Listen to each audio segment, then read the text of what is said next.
Greetings, Wanderer, and welcome to the Agora of Athens. The Agora is the beating heart of any Greek city. It is a place where all types of people may gather, from citizens and foreigners to magistrates and philosophers. All manner of business is conducted here, including political meetings, legal proceedings, and trade. When you finish exploring, come find me, and we can talk more. See you soon, Wanderer.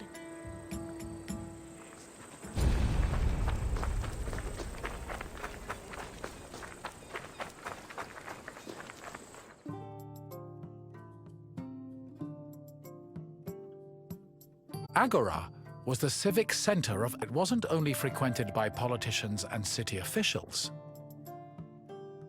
It housed a market where people could purchase food and other goods from merchants. Philosophers, who used the public space to establish schools and pass on their teachings to students. Religion had its place as well. Temples dedicated to Hephaistos and Apollo were located in the Agora, along with the altar of the 12 gods and the monument of the eponymous heroes.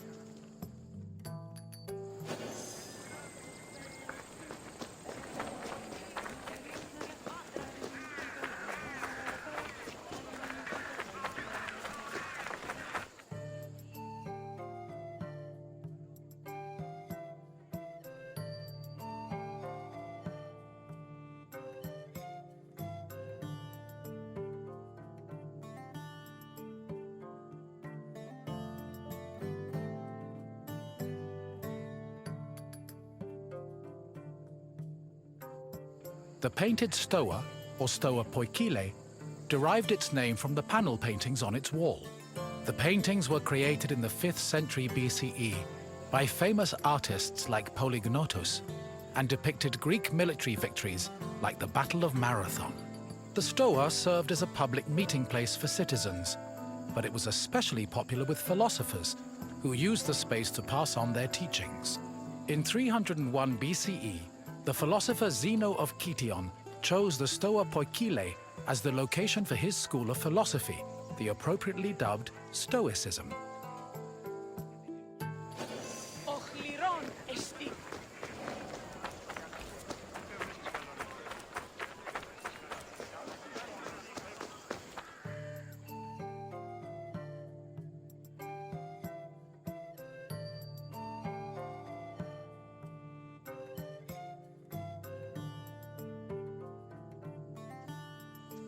Trade in the Agora was supervised by magistrates.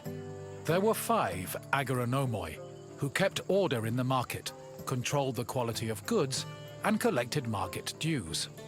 This provided revenue to the city and helped pay the magistrates and those in charge of maintaining order. The market benefited everyone. Customers bought what they needed, merchants made their living, and city officials received the money they needed to keep the wheels of democracy turning.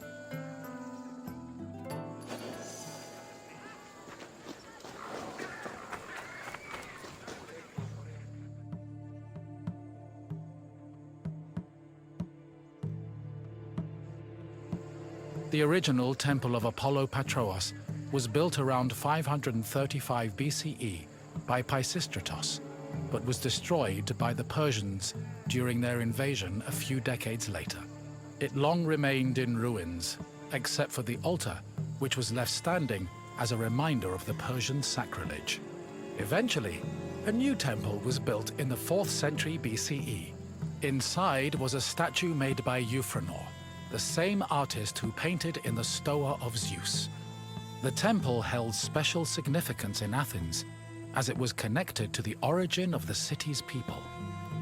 The name Patroos, meaning fatherly, referenced the belief that Apollo was the father of Aeon, founder of the Ionian Greeks, from whom all Athenians are descended.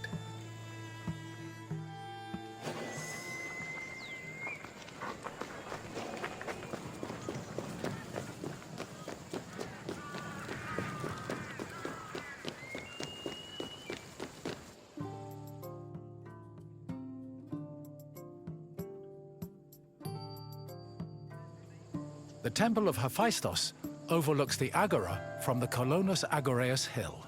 Today, it is one of the best preserved temples in Greece, owing to its conversion to a church in the Middle Ages. But while this transformation preserved the structure, it also damaged the surrounding sculptures.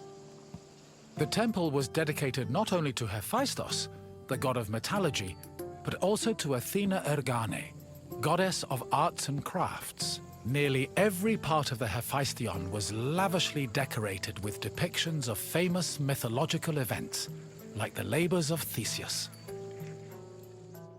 Theseus scenes gave the temple the nickname Theseion, a name that lives on today as a city district in Athens.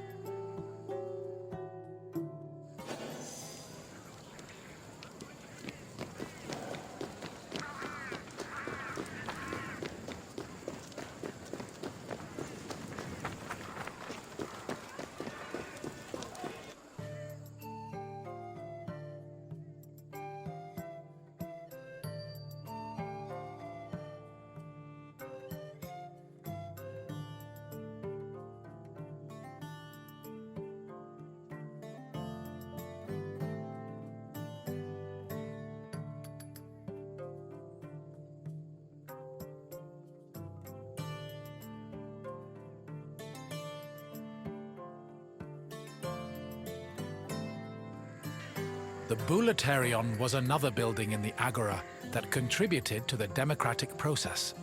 It housed the Athenian Council of Citizens, the Boulei.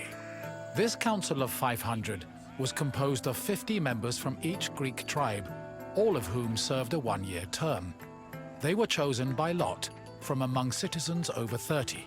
Every month, one group of 50 was chosen to lead the Boulei's executive committee, the Prytaneion. The Prytaneion met every day of the month and called meetings of the full council in the Bouleuterion, where they spent their time discussing bills.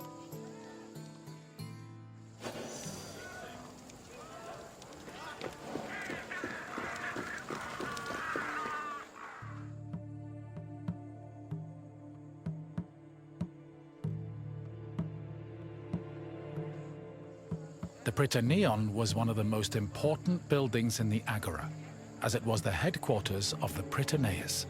The Prytaneion was the executive committee of the Boulei, who ran the city's daily operations.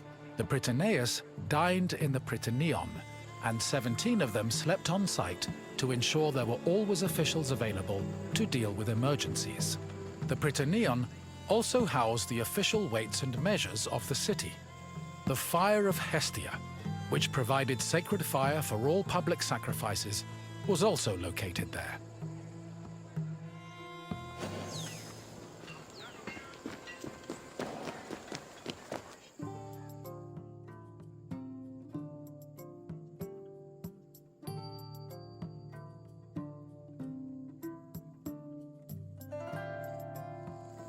The Heliaia was the most important court in Athens, and was presided over by a group of judges called Heliasts.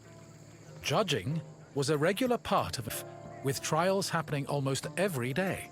Heliasts were chosen randomly based on two factors. First, that they were on the official list of 6,000 potential Heliasts.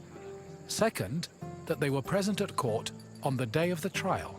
A stipend of 2 obols was established by Pericles to compensate for the loss of work while on Heliast duty, and also to encourage participation in the judiciary process.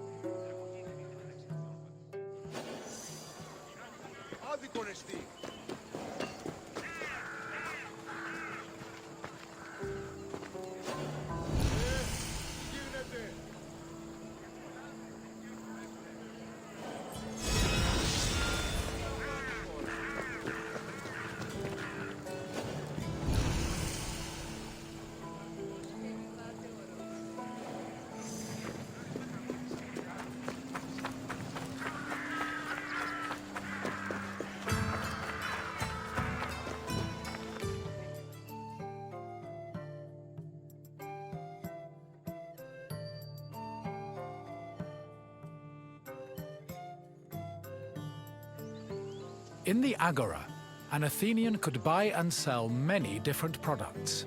The permanent retail market was divided into sections according to the category of merchandise. Merchants and craftsmen who worked in the market could be citizens, foreigners, or even freed slaves. They sold everything from food and clothes to jewelry and slaves. With so much variety, competition was fierce, and that regulate the market's prices.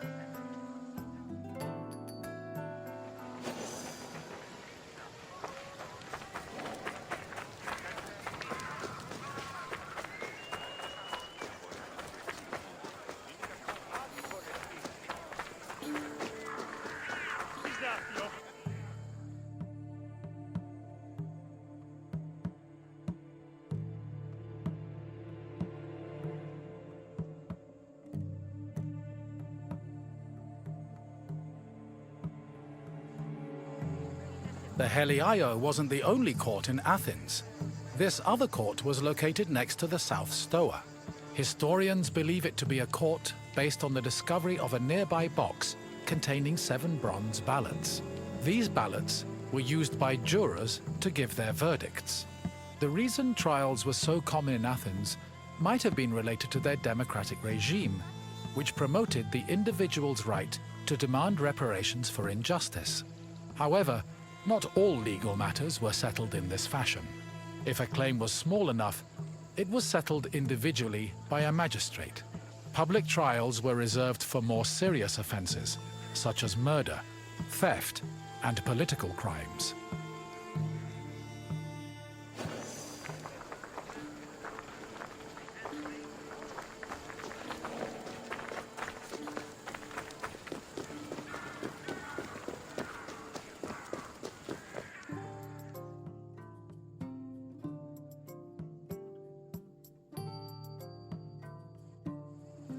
The mint was where the city made its coinage. It is believed that Athens' mint was in the city's agora, as modern excavations have turned up small disc-shaped pieces of metal used to make coin. For minting coinage came from the Lavrion silver mines. Athens was so dependent on the mines that when they lost them during the Peloponnesian War, the city was forced to melt down a gold statue of Athena to mint gold coins and avert a monetary crisis.